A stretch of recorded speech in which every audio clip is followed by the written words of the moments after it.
नमस्कार साथियों, इस वीडियो में हम वर्धमान महावीर खुरा विश्वविद्यालय द्वारा आयोजित बीएड का जो एडमिशन फॉर्म है उसको किस प्रकार भरा जाता है इसके बारे में कंप्लीट डिस्कशन करने वाले हैं। क्योंकि बहुत सारे विद्यार्थियों को फॉर्म भरने में समस्याएं आती है, जैसा कि लास्ट बार भी हो चुका है। यूनिवर्सिटी में बहुत सारे कैंडिडेट खाली फॉर्म या आधा अधूरा फॉर्म भर के लेके आए और फिर एक दूसरे से पूछताछ करके वो भर रहे थे। तो इस समस्या से निजात पाने के लिए हमने यहाँ पर पूरे फॉर्म को कंप्लीट एक्सप्लेनेशन के साथ समझाने की कोशिश की है। तो वीडियो में लास्ट तक बने रहिए। तो आपको ये जो फॉर्म दिख रहा है इसकी पीडीएफ है, उसका लिंक मैं डिस्क्रिप्शन में दे दूंगा, वहां से आप डाउनलोड कर सकते हो। पर सबसे पहले फॉर्म है एडमिशन फॉर्म, सीरियल नंबर और एप्लीकेशन नंबर। इसके बारे में हमें जानकारी नहीं है तो इस ऑप्शन को फिलहाल के लिए छोड़ दीजिए। यह ऑप्शन ऑफिशियल यूज ओनली होगा। Roll number, BEd entrance exam में जो आपने मार्क्स प्राप्त किए वो यहाँ पर भरने हैं और ये मार्क्स आपके पास अवेलेबल नहीं है। यहाँ पर जो मार्क्स है ये यूनिवर्सिटी में जहाँ पर आपके डॉक्यूमेंट वेरीफाई होंगे वहाँ पर किसी बोर्ड पर ये पेपर चिपका हुआ होगा, वहाँ पर मार्क्स है वो लिखे हुए होंगे, वहाँ से आपको देख करके ये मार्क्स भरने हैं। उसके बाद में कैटेगरी क्लेम्ड, यानी आप कौन सी कैटेगरी से हो तो यहाँ पर वो कैटेगरी भरनी है। और अगला जो ऑप्शन है उसके बाद आपका जो सिलेक्शन है वो कौन सी कैटेगरी से हुआ है वह यहाँ पर भरना है। उसके फर्स्ट ऑप्शन और सेकंड ऑप्शन स्कॉलर नंबर और स्टडी सेंटर, ये ओनली ऑन यह सिर्फ ऑफिस यूज के लिए है। तो फिलहाल ये दोनों ऑप्शन अपने पास अवेलेबल नहीं है तो इस ऑप्शन को छोड़ दीजिए। थर्ड ऑप्शन पे चले जाते हैं, examination city choice. Examination city यानी एग्जामिनेशन सेंटर कौन कौन से है उसके लिए आप कंप्लीट विवरणिका में देख सकते हो और उसके कोड क्या है वो भी आप विवरणिका में देख सकते हो। तो यहाँ पर ये चीज, जो सेंटर आपको ज्यादा कंफर्टेबल लगे उस सेंटर को आपको चूज करना है, उसके जो कोड है वो यहाँ पर भरने हैं।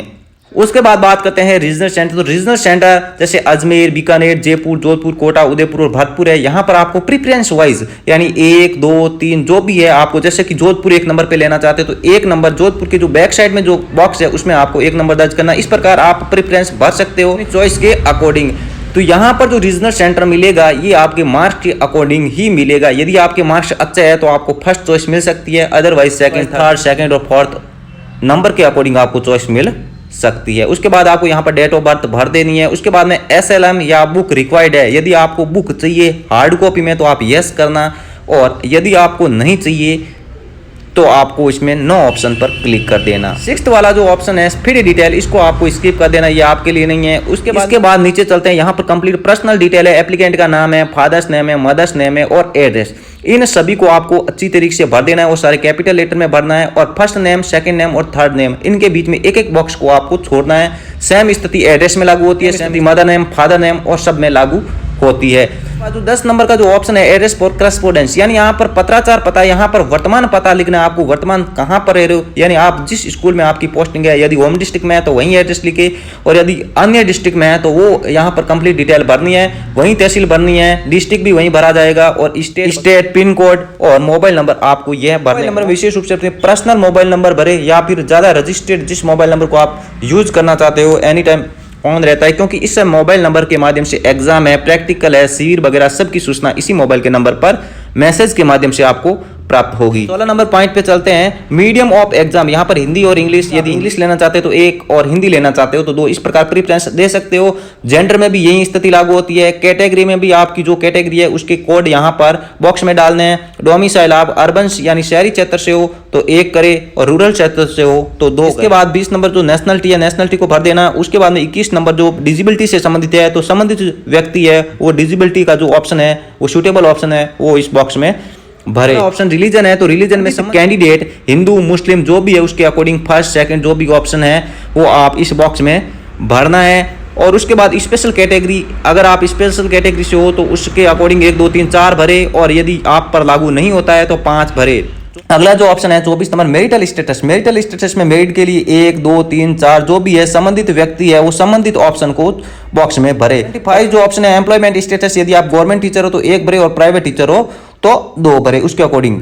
अगला जो ऑप्शन है 26वां, यहाँ पर आपके 12 आधार डिजिट है वो यहाँ पर भरने हैं, और 27वें आपको अपनी ईमेल भरनी है, ये कैपिटल लेटर में ही भरे। यहाँ पर दे रखा है कुल सब्जेक्ट के बारे में, इसको एक बार ध्यानपूर्वक पढ़ना है। और उसके बाद यहाँ पर लिखा हुआ है कि बीएड 107 से लेकर के 112 एवं 131 में से कोई एक सब्जेक्ट को चूज करे जो आपके स्नातक यानी यूजी और पीजी में आपके हो, यानी इन्हीं में से चूज करना है 107 से लेकर के 112 और या फिर 131 के बीच में। यानी 107 से पहले जितने भी सब्जेक्ट है वो सारे कंपलसरी है, वो आपको ऑटोमेटिक सेलेक्ट हो जाएंगे।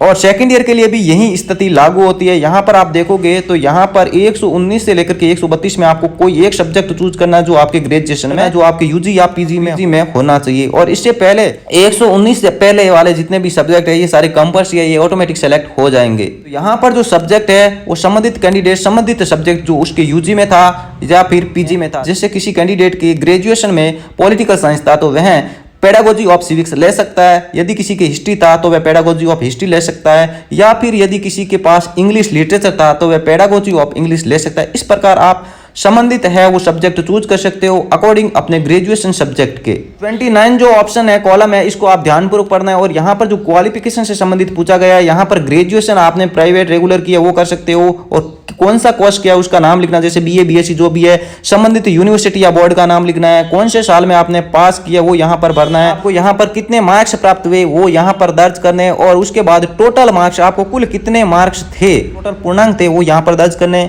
और उसके बाद परसेंटेज आपको भरने हैं। पोस्ट ग्रेजुएशन में भी यही स्थिति लागू होती है। और उसके बाद एनसीटी रिकॉग्नाइज यानी बीएसटीसी और डीएलएड से संबंधित पूछा गया है तो यहाँ पर बीएसटीसी रेगुलर ही होनी चाहिए, तो यहाँ पर रेगुलर आएगा।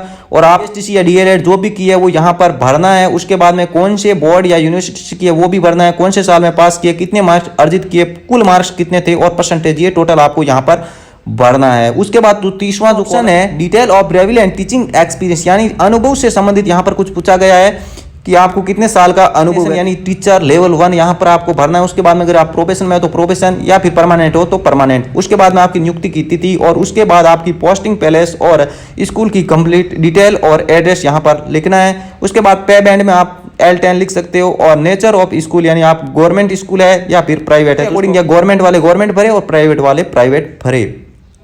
उसके बाद यहाँ पर डिक्लेरेशन फॉर्म आ जाता है। इस डिक्लेरेशन फॉर्म को आपको ध्यानपूर्वक पढ़ लेना है। और उसके बाद में यहाँ पर एक ऑप्शन दिख रहा है full signature of the applicant, तो यहाँ पर आपको अपने सिग्नेचर करने हैं, तो ये चीज विशेष रूप से ध्यान रखें। इसके बाद आप चेकलिस्ट देखोगे तो चेकलिस्ट में आपको फोटो लगेगा ऊपर फॉर्म के ऊपर। चेकलिस्ट चेक करोगे तो चेकलिस्ट में आपको फोटो और उस पर सेल्फ अटेस्टेड सिग्नेचर करने हैं, इस पर क्लिक करना है। बैंक चालान वाले ऑप्शन पर भी क्लिक करना है, घोषणा पत्र, परमिशन लेटर पर, और एज डिक्लेरेशन जो फॉर्म है यानी 10th या 10th की जो मार्कशीट है वो, बीए बीएससी जो भी आपकी ग्रेजुएशन, इस पर टिक करना है। यूजी वाले पीजी दोनों पर यानी यूजी और पीजी दोनों पर क्लिक कर देना है।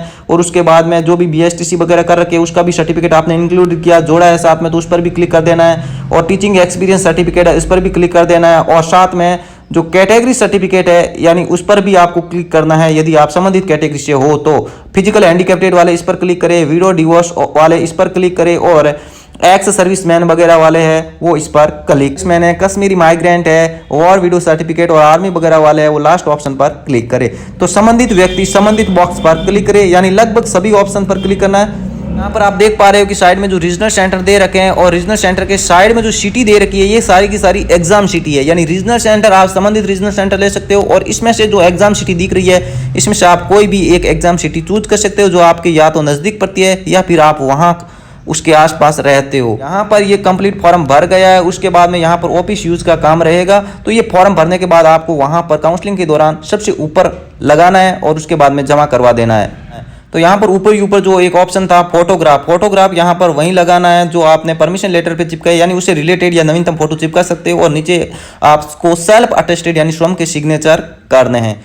साथ ही इस वीडियो में बीएड का जो एडमिशन फॉर्म है उसके बारे में कंप्लीट डिस्कशन कर लिया है। यदि इस फॉर्म में किसी भी प्रकार की कंफ्यूजन है तो आप कमेंट बॉक्स में कमेंट कर देना, उसका समाधान कर दिया जाएगा। साथ ही इस वीडियो में इतना ही, फिर मिलते हैं नेक्स्ट वीडियो के साथ। तब तक के लिए जय हिंद, वंदे मातरम, गुड बाय।